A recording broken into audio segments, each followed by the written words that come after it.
Yo, have you heard about Anchor? It's the easiest way to make a podcast. Let me explain. It's free.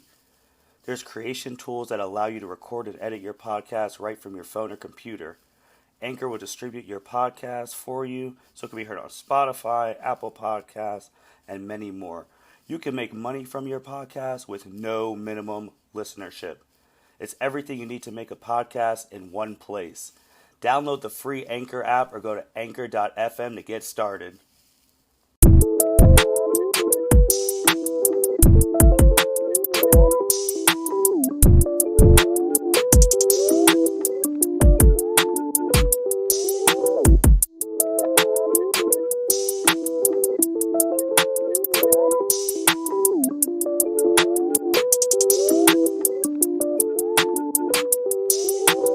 Welcome, everyone, to the L7C Podcast, Wrestling Edition. We have our wrestling expert back with us, Jacob Mason. How you doing today, brother? I am fantastic, Martin. How are you doing today, buddy? I'm doing well, man. It's always good to just finally come home and talk some good old wrestling. Abso-freaking-lutely. I'm stoked for today's episode. I am, too, especially we're going to be talking about the end. So we're going to hit a couple things today. We're going to talk about the nasty spot Matt Hardy took. We're going to talk about NXT Super Tuesday 2, Finn and Adam Cole, the results of that. We're going to talk about Rusev, Mirio going to AEW. And then the big conversation we're going to be talking about today is the third-party ban heard around the world with WWE. And that is going to be the portion of this episode. So you're going to hear both of our thoughts and how this started, what's it mean, where we go from here. That's going to be later on in the show. So I want to start off with Matt Hardy with the bump he took the last AEW pay-per-view. It was pretty nasty. I thought he was dead, to be honest. Not gonna lie. And they rushed him to the hospital. He's alive. He hasn't died. Would have been a whole bunch of RFP Matt Hardys. But that bump was just nasty. I don't even know if that was necessary. What did you think about it when you saw that bump? So I caught when I seen the bump, I was like gasped, literally seeing that he's done. I thought that's his last bump because he hit hard. I mean, they overshot, where they had the boxes and the table set up, to take the majority of the force, and they overshot it. And, that was brutal. That was one hell of a sight to see. A lot of stuff I seen afterwards was AEW saying, Matt's fine, he's okay, blah, blah, blah, blah, blah. And then you got Revy Hardy, Matt's wife, posting on social media, freaking out, saying he has a concussion, he has all these things, and the kayfabe is real. It's so real to me because who do you believe in this situation? And even I seen later that Chris Jericho was on a podcast, if I remember, or he did some sort of interview, but he said, Matt Hardy's fine. Don't believe everything you read on the internet. So, but Matt came out and, he said he's fine. Whether he has a concussion or not, who knows? That was the first big major botch bump in AEW. How do you think they handled it? I think with that situation, from the years of watching wrestling, I think I lean to always believe the significant other, especially if they're not in the company, because they won't get repercussions if they speak out. It's like, oh no, he had a concussion. This is BS. And he's not that. Yeah, you're right. It was the first bad bump I think I've ever seen on AEW too. They've been pretty cautious. But I feel like he did have a concussion. I feel like he shouldn't have come back. But, he is from an older era where if you're not dead, you're performing. So that might have been something to it. And same with Chris Jericho. But Chris Jericho's saying that's kind of funny because if I remember when he was in WWE during 2017 main event of SummerSlam, when Brock Lesnar busted Randy Orton's head open, he was ready to fight Brock Lesnar. He didn't know if that was the finish or Brock was taking liberties against Randy, and they told him so. That was interesting hearing from him, and then him saying this is a concussion, which wasn't a concussion. But I think that Matt had a concussion. Yeah. Do you think AEW should have stopped the match? I think they should have. Yeah, I think they should have got him out as quickly as possible. Stop the match or just do some BS roll up and get him out. That's the only time a roll up is okay for the entire wrestling world to know. That's the only time for a roll up is a good finish. Yeah, they should have done that. Even just this past Monday. No, we're not going to talk about Raw like that, but just on Monday, because it correlates with this, Mickie James she popped her shoulder, and so they had to wrap that match up quickly, and everyone's like, "Oh, that finish looked ugly." But then when you found out through the grapevines that Mickie legit got hurt, when wrestlers get hurt like that, you gotta get them out so they can get that medical attention because they take too many bumps, and their lives are already shortened by all the bumps they've taken. You don't want to shorten them any more than it has to. Exactly. I know. From everything I read, like they had like the doctors look at him and all that stuff, quote unquote, like during the match or whatnot. Mm-hmm. But Matt wanted to continue. And this seems to be the big debate or another big debate in like the wrestling community, because I feel like this spot completely just outblew All Out pay-per-view. That was the only thing people were talking about was Matt Hardy. Nothing else really got talked about. It seemed like everybody wanted to talk about Matt Hardy, and I completely get it. I do not, and this is just one of my hot takes I'm going to have tonight. I think wrestling needs to be treated like how football is treated. Mm-hmm. So when someone takes a bad shot in football, they pull them out of the game. They do the concussion, testing and all that. I think anytime a bad bump happens, I don't think it should be left up to the wrestler. And I think you nailed it on the head. Yeah, Matt Hardy is an old school wrestler. If you're not dead, you're wrestling. But not to get on the touchy subject, but let's talk about kind of Chris Benoit. How many concussions did he take? And we all know what happened with Chris Benoit. Yeah. I think it should just be, hey, this bad bump, you're getting pulled. And just whatever happens in the storyline, wrestling always constantly evolves and always changes stories. That, in my opinion, is how it should be. Right. I agree, too, because with wrestling, we've seen storylines get changed because people have broken kayfabe, got caught by TMZ, or they had to be written off because they had other movies and stuff like that, pregnancies.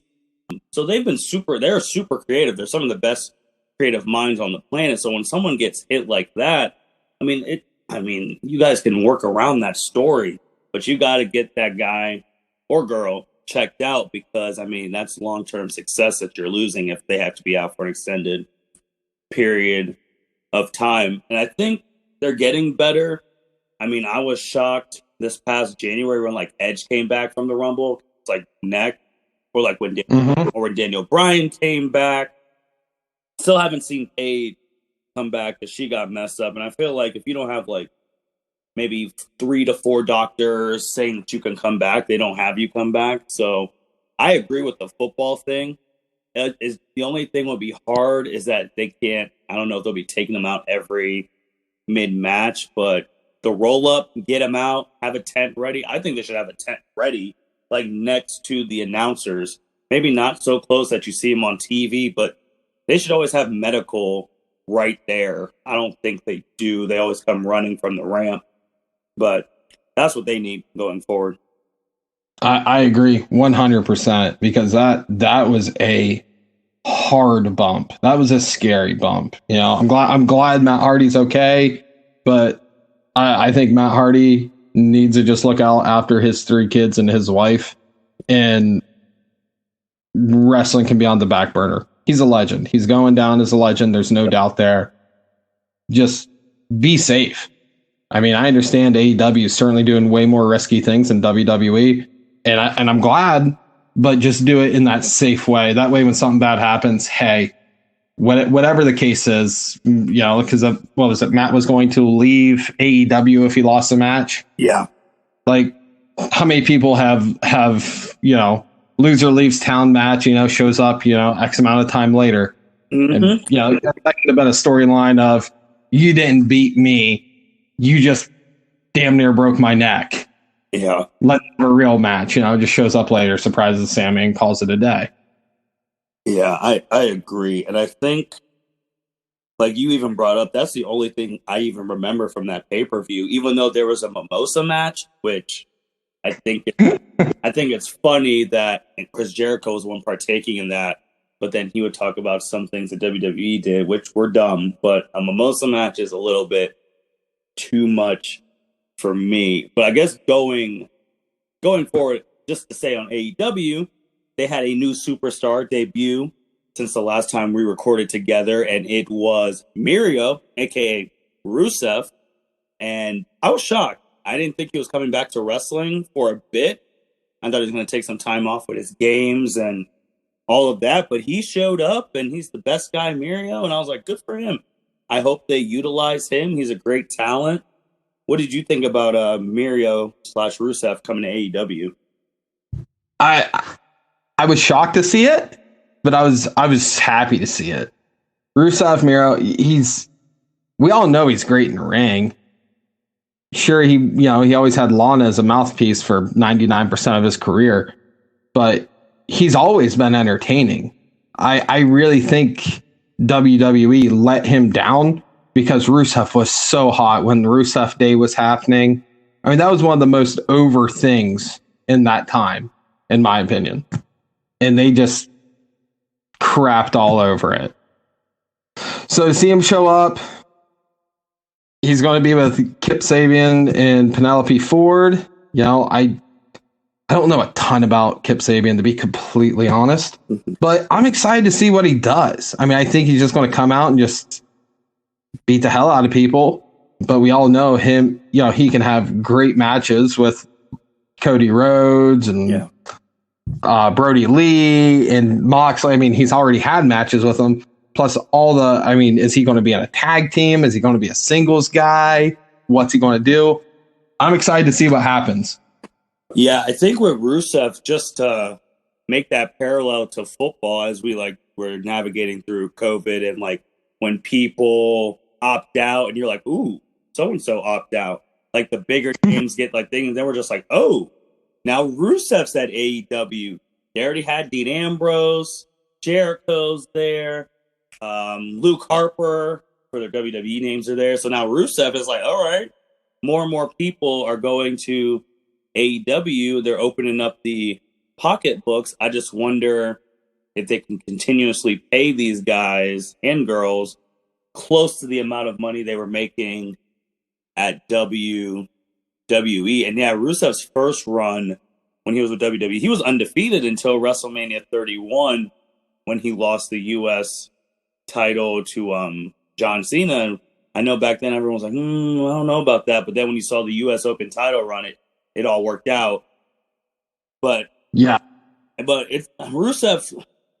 He was always getting in trouble. Not even him per se, but with his wife, real life wife Lana, real name CJ Perry, who we are going to talk about a lot at the end of this episode. She's the primary focus. So good for him. Can't wait to see what he does, and we'll just have to wait and see. And then what also happened last time we recorded was NXT TakeOver 2. Super Tuesday 2, because we recorded about Super Tuesday 1, where they had the tie with Finn and Adam, and then they had their match, Finn and Adam, for the NXT title. They weren't even the main event, which we were both shocked by. It was Rhea Ripley and them, the steel cage match. But Finn beat Adam to become NXT champion. I think we both had that prediction. When you watched the match, did you think it was the right call? Did you like the match? Do you think they should have just done this in the first place, if this is what they were going towards? Honestly, I personally liked the sudden death match probably more than I liked the Iron Man match. Okay. I think Finn going over was the right call. I just thought it was a very, very good, solid wrestling match. And I think those guys could even go a whole nother level. And I think eventually it's going to happen again and again. I think those two are always going to be side by side in the WWE wrestling business. Yeah. I was a fan. I liked it. I was so surprised when they came out. Finn came out first, and I'm like, what? Like, this is, oh, okay. Like, hey, like the ending of the Iron Man match was a little screwy. Mm-hmm. But I do like the fact they didn't make us wait longer than just 1 week. They just had it right off the rip. I thought that was actually pretty cool. Yeah, I did too.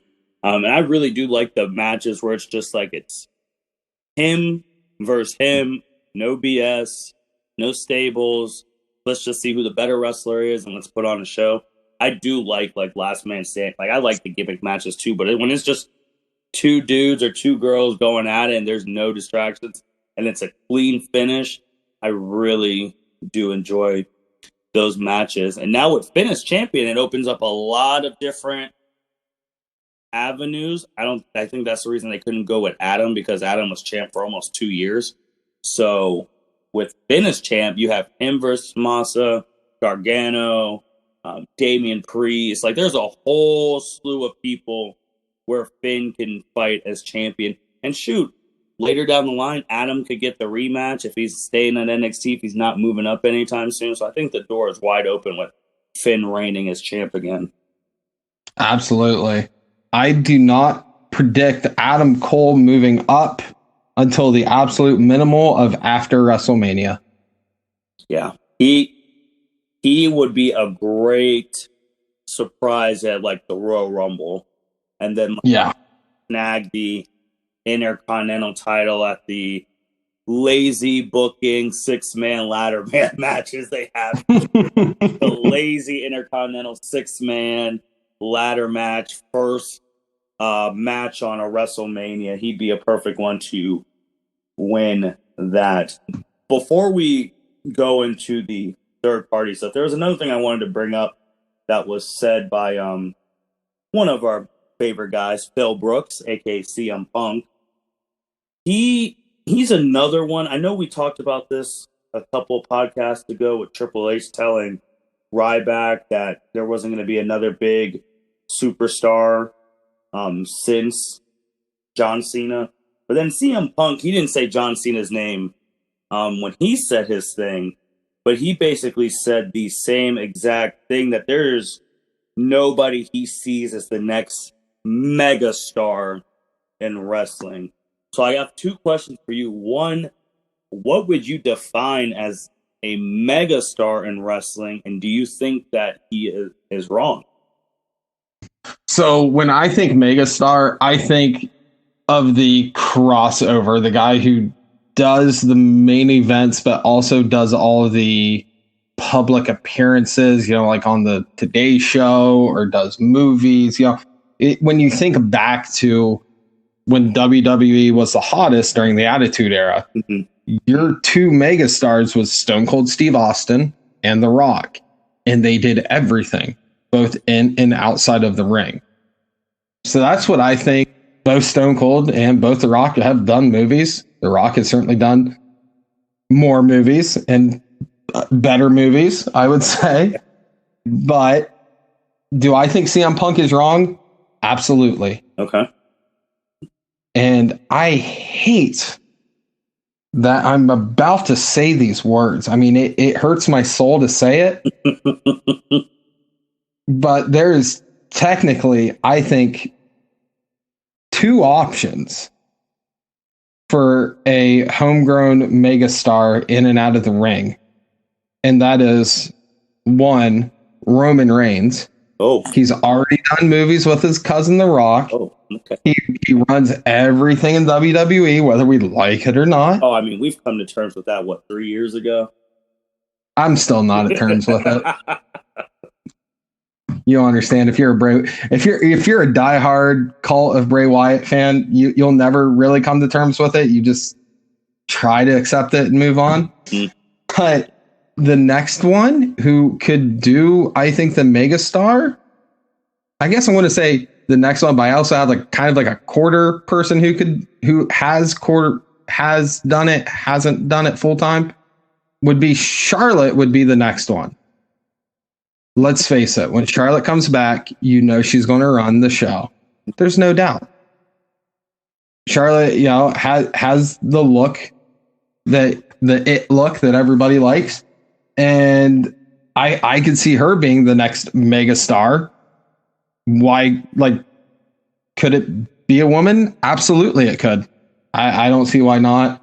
But the quarter person I was thinking of, do you remember how much star power Ronda Rousey had when she came into the WWE? Absolutely. I mean, I know when I was at a Monday Night Raw up in Cleveland and Ronda Rousey was there. And if I remember correctly, I think she tore up Ruby Riott and the Riott Squad. That's about. But I mean, the pop she had was nuts. I was one of the 4 people who weren't screaming their heads off, but that pop was huge. So we kind of already, in a way, had it, but of course, Ronda wasn't full time. She was there doing her short contract. She headlined WrestleMania. But yeah, I think CM Punk is 1,000% wrong. Vince will always make a megastar. Whether we like the star or not, he's going to make it happen. Absolutely. So I think with this megastar thing, it is tricky. I do agree with you that I think there's going to be one if there's not already people building. I don't know if that person's going to. I mean, John Cena is. You don't have to watch wrestling to know who John Cena is. You either know him from hosting the Nickelodeon stuff or hosting the ESPYs. If you do the You Can't See Me, it comes from John Cena. You know the John Cena prank call. And I mean, in full disclaimer to everyone who's listening, if you don't know me, that's my guy. Since I was little, and I still follow him to this day. But I think that with Punk saying that, I do believe Ronda Rousey, I mean, because she was just a star in MMA, so she did bring that appeal to when she was at WWE, and I mean, she got the title in a month because of the star power. Roman and Charlotte was doing the stuff with ESPN, the body issue, but if you do remember when they had that triple threat at WrestleMania, one of ESPN's taglines was really that she was Ric Flair's daughter.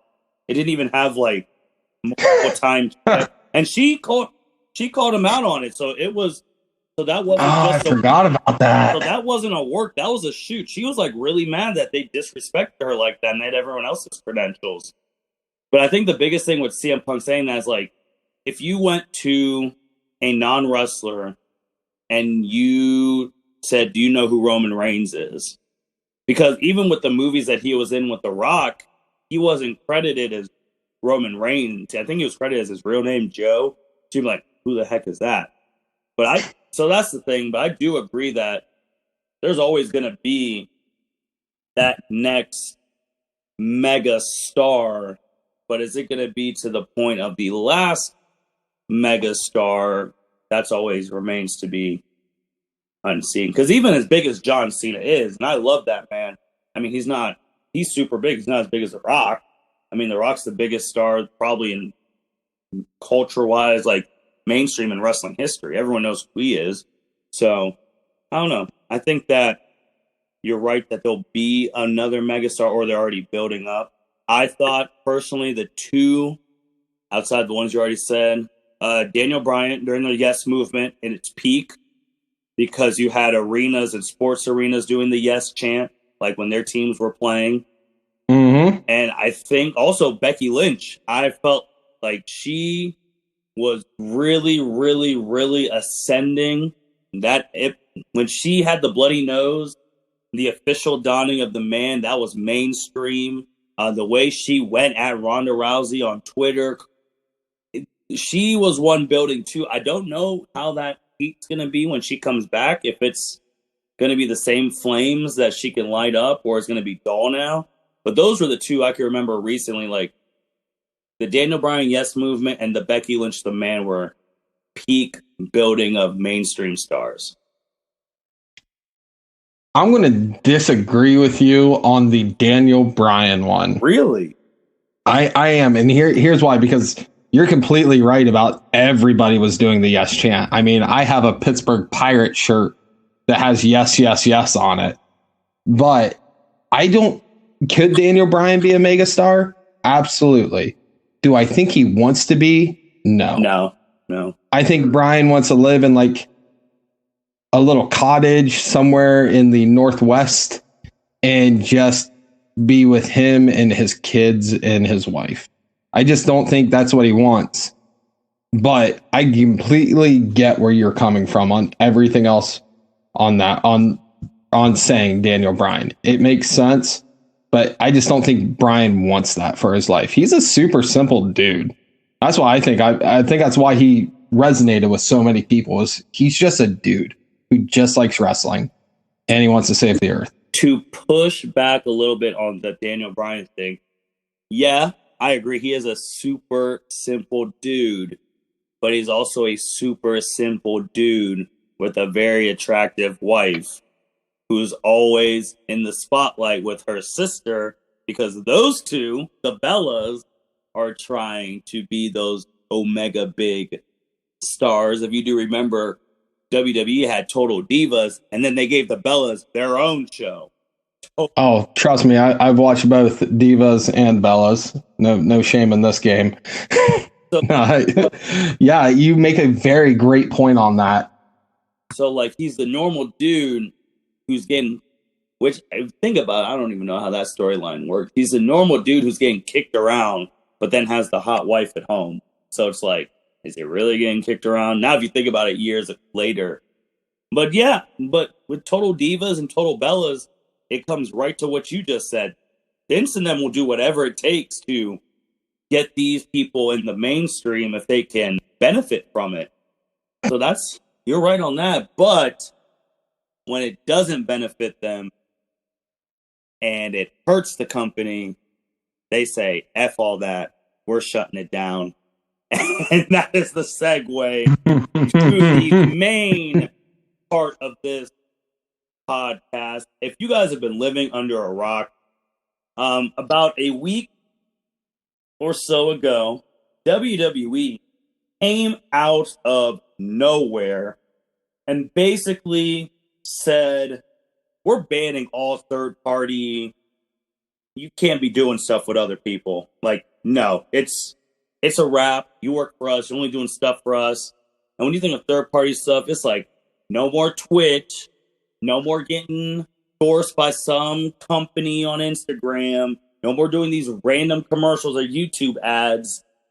None of that. And it came out of left field. Like, I was shocked when it came out. You were shocked. I know some of my other buddies were shocked. We're like, what in the heck is going on? And they sent out a full detailed thing saying, yeah, we can't, these actions are necessary in order to help rebuild our brand.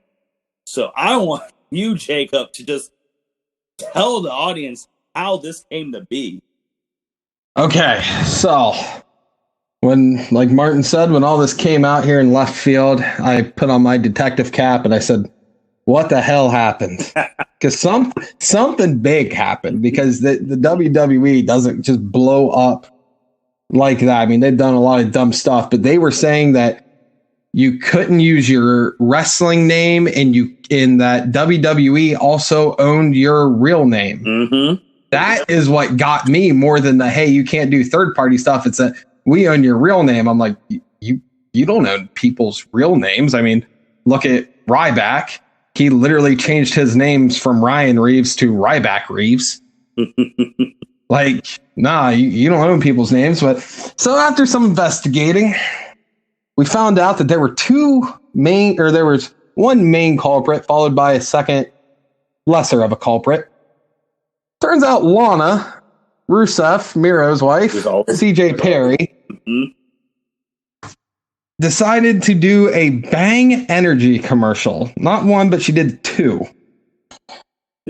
And basically, it's not much of a commercial. It's like a 30-second shot of Lana holding up a Bang Energy drink, showing off her boobs, and then dancing around, shaking her ass, showing off her boobs. And that's it. Like, she doesn't go like Bang Energy drink, or if she did, I don't remember. But she did two commercials like that. And then, this is the funniest one. This one, I busted out laughing when I found this one. Mustafa Ali, who I haven't heard his name in months. When was the last time you heard Mustafa's name, or Ali, or whatever? Whatever he's going by now. I thought he was the hacker on SmackDown, but I was wrong. That storyline doesn't exist. Nope, it doesn't exist anymore. Nope. This is not the hacker you're looking for. Mm-mm. But anyways, so Mustafa Ali he gets sponsored by Manscaped. And I think everybody has heard 1 trillion ads for Manscaped. But Mustafa Ali comes out and he is sitting in a WWE locker room, and he goes, "Hi, I'm Mustafa Ali, and I'm here to save your balls." I am WWE superstar Mustafa Ali, and I am here to save your balls. Now, in case we forgot, WWE is a family-friendly entertainment show. That is their niche. It is about the kids, very PG for the most part. Every now and then we get something cool, but oh my God, they killed everything. Now, I did see that WWE did start backpedaling a lot, though. Yes. Because there was outrage from both inside the company and tons of outrage from outside. Now, from what I've read, you can still do YouTube, Cameo, Twitch, all that stuff, but you have to use your real name. Because apparently WWE realized, hey, we actually don't own their real name. They just can't address themselves as, "Hi, I'm WWE superstar CJ Perry," or Lana, or whatever. Like, you just can't use WWE. You just have to do it on your own. So that's good. But this was wild. This was huge. What's your take on it, buddy? Oh, this is the biggest wrestling news since when they had to have no fans at WrestleMania and it became 2 nights. Like, this was just crazy. Like, you already talked about how it went. And Lana, I don't know how many strikes this woman's going to be given. Because she always messes things up. And the fact that she's still in the company is just mind-boggling to me. And you already said, like, I'm even reading a thing from AJ Styles when he had an interview, and he was talking about the stream's going to continue. Like, they want them to do that. They want them to do YouTube. It's just they want to be cautious. And, like, you even talked about, like, the backlash, that was some real heat. If they wanted heat, that's what they got. Even people like the presidential candidate Andrew Yang started going to WWE. And I'm like, Andrew Yang is coming to WWE? But he was the Mr. Give every American $1,000. So I would understand why he would. I just think it was so crazy. But Lana doing the Bang Energy, for those who don't know, Bang Energy is just the place who signs any Instagram model you have followed is probably sponsored by Bang Energy. That is what they do. They get attractive women, put them in swimsuits, parade a drink that none of those women drink in real life, and you know it. Mm-hmm. And Manscaped, I mean, they get get attractive dudes, in shape dudes talking about cleaning up your balls. So I just felt like the people who did it to are the idiots of the company. I was like, you didn't think that this would be wrong? Like, I would think that they would go to WWE, be like, hey, I'm about to do such and such. It's cool. But they just up and did it. And then Lana, too, on Monday, she lost in like one move, even though she's not a good wrestler. But she lost in one move. Then she got put through the table. So I don't know if she has heat now backstage. Rusev is kind of worried about his wife at WWE because he thinks she has heat for him going to AEW and then this stuff. But when I researched it too, because I was like, all right, time to check on my guy. And I read this article about John Cena because about the first name, like the real names and all of that. And that if your real name is your wrestling name, WWE technically has intellectual property rights on your name. What? Yeah, and John Cena is the biggest real name. I guess you can make the case for Brock Lesnar. One of the biggest real name who uses his real name in wrestling, him, Brock Lesnar, Randy Orton. So I read that, and Tom Holyhue, who he was talking on his episode of Dropkick Discussions, was talking about WWE owns the name John Cena, and that's John Cena's actual name. That means whenever John Cena's filming, whenever he's credited in a film, WWE gets a pay cut. And they get the cut of the profits. And there are currently other people who work in WWE using their real names, and WWE gets that cut too because of intellectual property. And then I had to be like, hold on. Has John Cena ever talked about this? And he did. I don't know if you remember, it's when he first became champion. And he was on Howard Stern. And Oh, I do remember this because he was actually okay with paying Vince. Correct. He talked about the murky thing of intellectual property. And Howard Stern asked him if he was okay with this. And he said, yeah, because he felt like he owed it to Vince McMahon becoming the man that he is. And that he wouldn't have any of the stuff that he has now or is going to get if he wasn't John Cena, the champ of wrestling. So, yeah, so this was talked about in 2006, but it just flew under our noses until 2020, and here we are.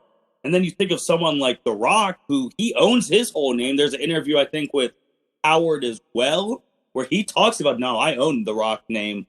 So I don't know how he finagled that, but it's crazy because it's like going forward, any wrestler, I don't think you can use your real name. Like, you have to make up a wrestling name.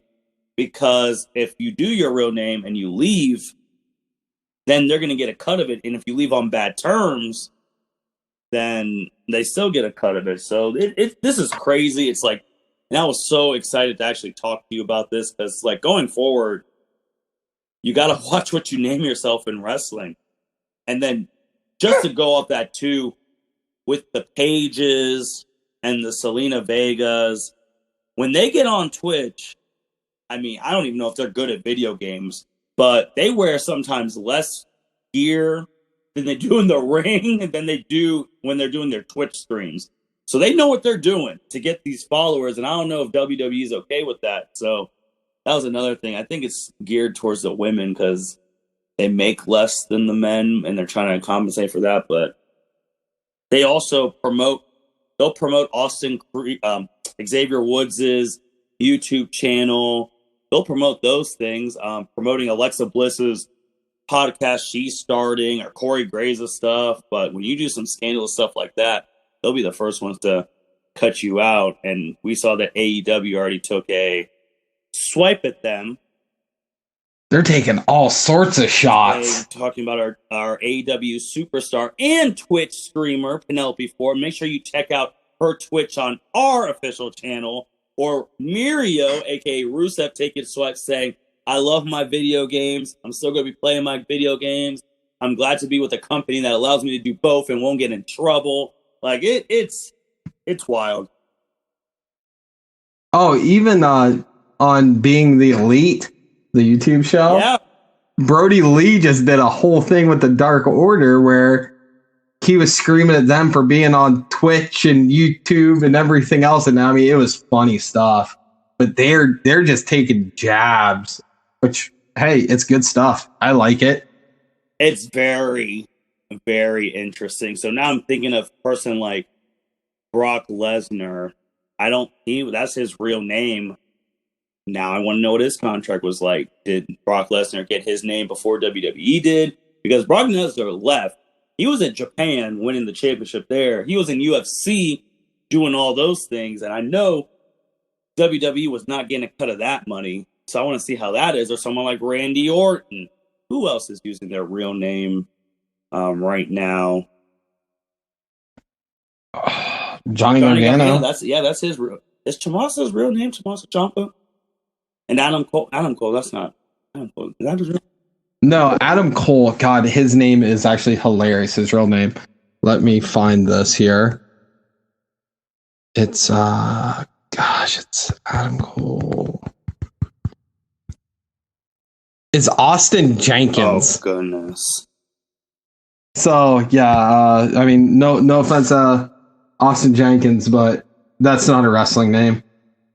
Stick with Adam Cole. Yeah, so it's something to really follow because I don't think any Twitch or YouTubes have stopped. I'm just even thinking of someone like Mandy Rose, who is, I mean, now just thinking about it too, there's been a lot of women who have graced like the cover of Maxim. Mandy Rose was the latest one. I think she was the latest one since Eva Marie to be a wrestler, to be on the cover of Maxim. So it's like, I've seen those people on there. Shoot, we're old enough to remember some of the wrestlers who were in Playboy. Oh, Yep. Were they using their wrestling names and Playboy and WWE was okay in that? And Playboy, I mean, it can be a lot worse than Instagram. I know some of the people don't know what Playboy is because it's not as big as like Instagram or like OnlyFans, but it's crazy. Now, that'd be the next thing. Which wrestler is going to be bold enough to try and get on OnlyFans? Lana? Well, 100% Lana, because Lana doesn't care. I mean, if you Google CJ or Lana in like Pornhub or anything, you're going to find Lana's videos on there. And that was way before WWE, back when I think she was just acting. So she's done some stuff in the past. Oh, I would remember too. We talked about this months ago where Sunny was on OnlyFans and JR was endorsing her. Of course JR was. Absolutely JR was. And good for him on it. So do you think WWE was right or wrong, or where do you stand with everything? Oh. As just a normal person, I think they were wrong. As a normal person. But if I put myself in the shoes as an employer, I wouldn't be wanting my people to just be doing whatever the hell they wanted endorsement-wise, and then it looks bad on us, like a Manscaping and Bang Energy. And if you guys like those companies, more power to you.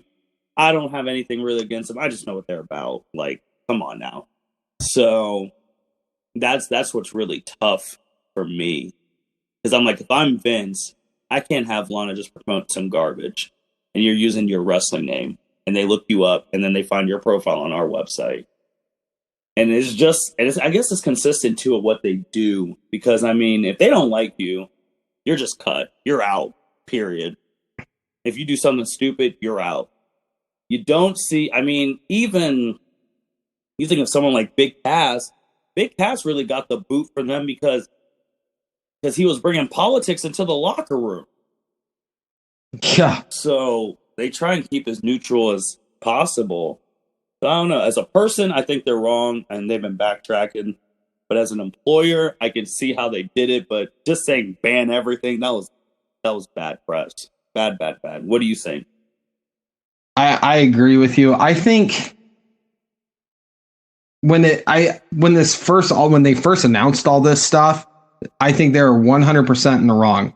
I think once they backpedaled and took a look at the big picture, I think they started doing the right thing. Because, like you said, they're a PG company. Mm-hmm. And like you said, people can look up their names. Oh, hey, they go to WWE.com and, pay $9.99 a month to watch them on the network. But I get it. I get why Vince was like, no, like all this is done. But then I imagine it was probably AJ and Xavier Woods probably went up to him and was like, dude, no, they're a bunch of dumbasses. We're not. We're just Twitch streaming. Like, we're just making this side money. And he's probably like, oh, okay. Well, I'm like, if you're going to do it, just use your real name. That's the safest way to do it. If you're going out and doing a bunch of dumb stuff with your with your wrestling name and it looks poorly on the company, like, I'm not allowed to go out in my job and wear my uniform, go to a bar, get smashed. And because if that goes back to my company, then I get fired for that because I'm representing the company and I'm doing a bunch of this bad stuff. I get why they did it. They acted very poorly in the beginning, but they made up for it in the end. So I think it's all going to work out, honestly. That's my hot take. I agree, because this goes back to our third thing we talked about. If you want that next megastar John Cena, you got to let these people branch out to other platforms. You can't not let them branch out, but then you want them to be the biggest star on planet Earth. Doesn't work like that. Yeah. And we're going to be following this for a while. If anything changes, you'll see us again 2 weeks from now on our wrestling update. Jacob, do you have anything you want to say to the fans and listeners out there? So I have one more hot take. Go ahead. So back to NXT Super Tuesday 2, sudden death. I forgot to mention this. So the match was good, but you know what intrigued me more than the match? What? Was after the match. Oh. The backstage segment it had William Regal, Triple H, your new champion Finn Balor, and Adam Cole. And Adam Cole came up, congratulated him, said, great match. They two-sweeted each other, and everything was smiles and hunky-dory. Everybody was happy with everyone. Very, very face-like. Later in the show, you have Undisputed Era beat down Killian Dane and Drake Maverick, or however that ended up going, but they beat the hell out of them, which was very heelish. I've said this, I think, on every podcast, but it's coming. Adam Cole is going to be leaving the Undisputed Era on his own volition or by force. I'm predicting by force because they are very slowly setting this up. And I think it's going to come back to, it's going to have to be, Bobby Fish or... Oh, what's the other one's name? I'm having a blank here. Not Roderick. Kyle O'Reilly.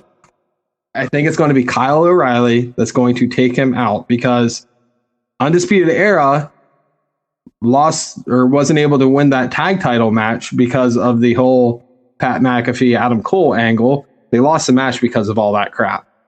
And I think that's going to come and bite him in the ass. So I'll continue to say it. It's my hot take. And eventually when it happens, we're going to go back and be like, it was predicted here first on the L7C podcast. We're way ahead of the times than every other podcast out there. But it's a coming. And you have any opinion on that one? I do think for Adam's next feud, the only people left that he hasn't feuded with is his own team.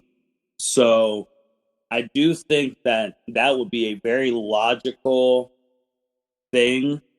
I also feel like if they were his last matches in NXT before he comes to the main roster, that would be perfect because he could do the story like everyone thinks I only succeeded because of the Undisputed Era.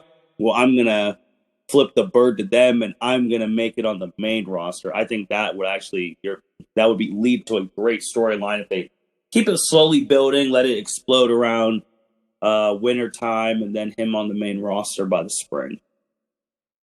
Yep. Like I said, I think it won't be till after Mania, because I could see this build up happening until Mania.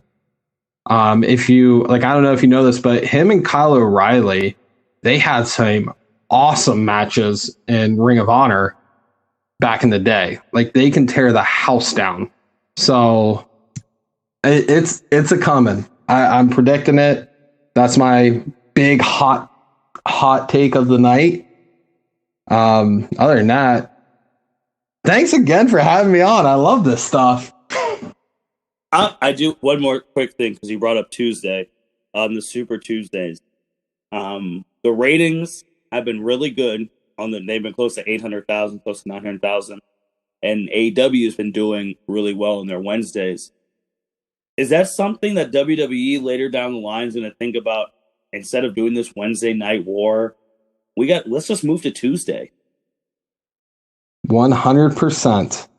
They need to move to Tuesday. They need to let AEW do their thing, let NXT do their thing. Everybody's going to make more money, because NXT has beaten AEW 3 times in the ratings since they both went live on Wednesdays. I think it's been three times. It hasn't been a lot. AEW's usually typically beat them in the ratings, but NXT's had his wins. Yeah, so I think they need to move to Tuesdays. I like it, because TNA is on Tuesdays, but I don't know a ton of people that watch TNA. I know the product's getting better. I do pay attention to it more, but I know I'm going to watch NXT on Tuesdays over TNA. So I say go for it. Everybody's going to make more money.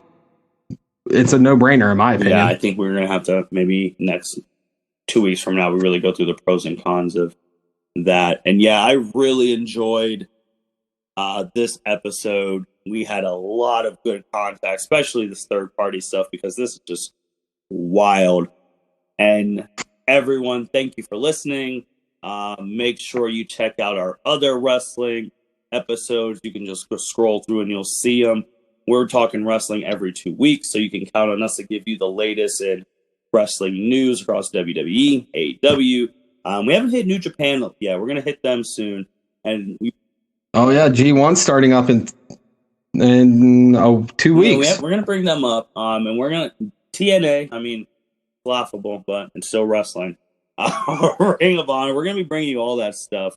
So thank you guys again for listening to the L7C podcast. Thank you to our wrestling expert, Jacob, for taking his time to hop on the call. We appreciate all you listeners. We'll be back in 2 weeks talking more wrestling, and we'll talk to you guys later. Take care. Later, guys. Thank you for listening to this episode of the L7C podcast. Be sure to like, rate, review, and subscribe to the channel. Follow us on all social media platforms, and we'll be talking to you guys soon. Take care.